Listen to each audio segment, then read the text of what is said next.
Hi, my name is Paul Davids and I'm going to share with you a very special trick you can use to make simple chords sound like...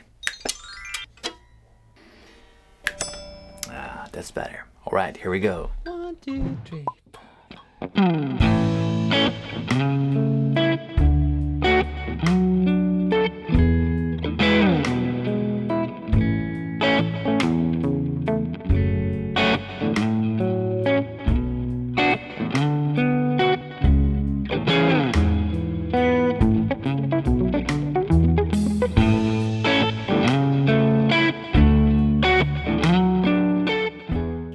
That middle pickup, a really underestimated pickup. It sounds awesome.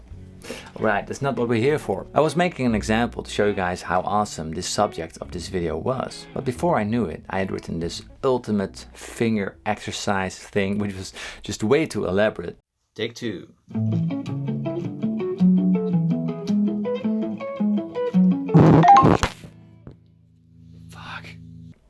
But it was so cool, I decided to throw it in another video, so make sure to stick around for that. Okay, back to the topic. In this video I was only playing 6 basic chords in the key of A major. At first I played the major ones, the A, the D and the E, followed by the minor ones, the F sharp, the B minor and the C sharp minor.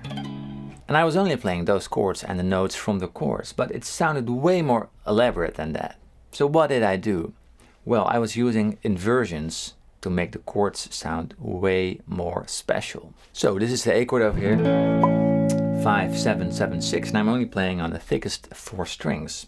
And then I go to the third of the chord, which is a C sharp. So I'm playing an inversion. So I'm starting the chord on the C sharp because the chord is made up of 3 notes, the 1, the 3 and the 5. A, C sharp, E. So now I'm playing the chord from the C sharp, which is this note over here, and then the A over here, and then the E over there. So it's 9, then we skip the A string, and then we play the D string, fret 7, and the G string, fret 9. So this creates a whole other sound than the A major over here.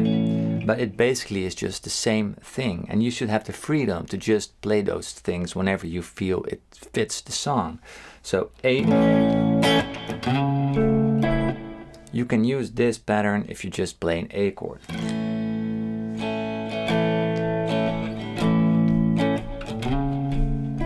It doesn't change the chord. It alters the voicing, it alters the sound, but the chord still is the same.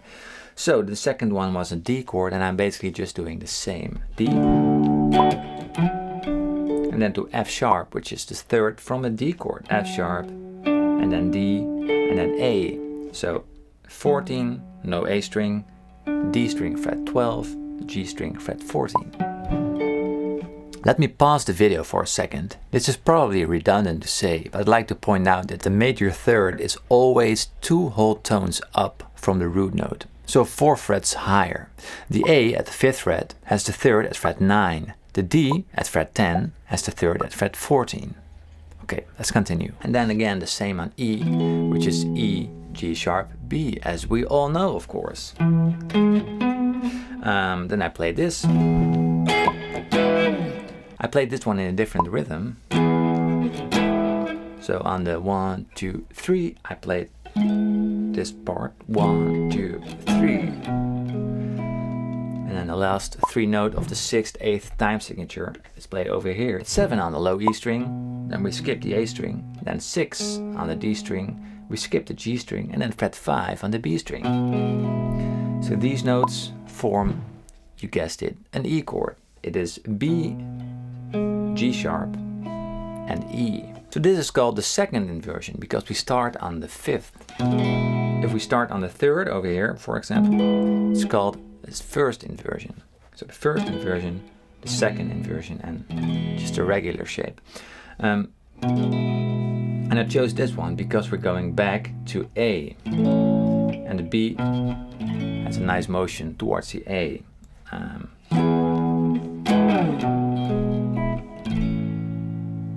So we landed on the A again, and then we're going to the second inversion of A, which starts at an E. And then the C sharp over here, fret 4 on the A string, and fret 2 on the G string.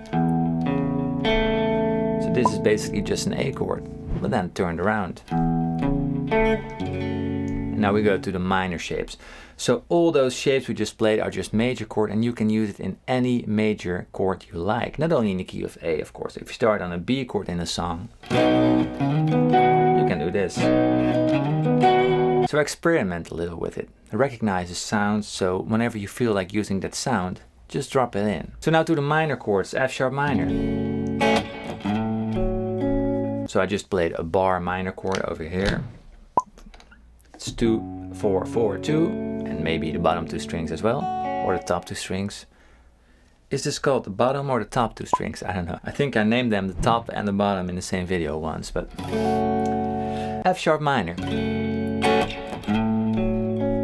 And now the first inversion starts on the minor third. Then we play an A over here, which is the third, and then the 1, the F sharp, and the C sharp over there, which makes an F sharp minor, but now in another order.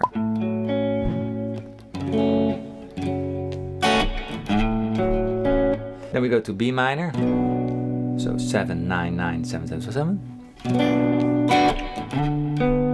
And we do the same, so we go from the 1 to the 3, the flat 3. And then to C sharp minor, and we do the same, but now again on the 3 we play the inversion. 1, 2, 3, and then we go to this one, which is an E chord, 4 on the low E string, 7 on the A string, which is our E, and fret 4 on the G string, 4, 7, skip a string, and then 4. And I chose this one because the E always resolves lovely to the A perfect cadence. And then here's the last very quick bit I was playing. So and what that was an A chord, a B minor chord, and an E chord. A, B minor, E. 1, 2, 5. So A, just the inversions. So 1, starting on the 1, and then B minor starting on the 1 to the flat 3, and then on the E, and then back to A. So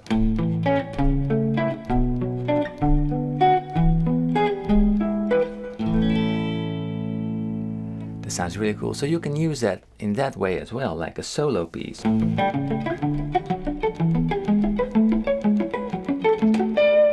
So you can use this in so many ways. When you play chords, when you play arpeggios, when you play lead stuff, you can use it whenever you like. And it gives you much more insight in how chords are built on the neck as well, because the shapes lie everywhere. Not only on the main chords, like the E shape, the C shape, let's say the G shape, the D shape, from the caged system, but they also lie in between the inversions. A major. So it's really awesome to experiment with that a lot and learn the shapes so you can use them in a versatile way.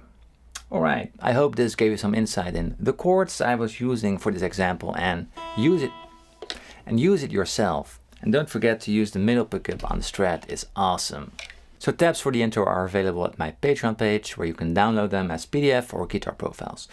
Have a wonderful day, and I see you next time with another video. This was Paul. Have a great day. Bye. Oh, I see you're still here. Can I please remind you to hit that subscribe button and hit the alarm bell if you want to be notified by my videos. Thank you.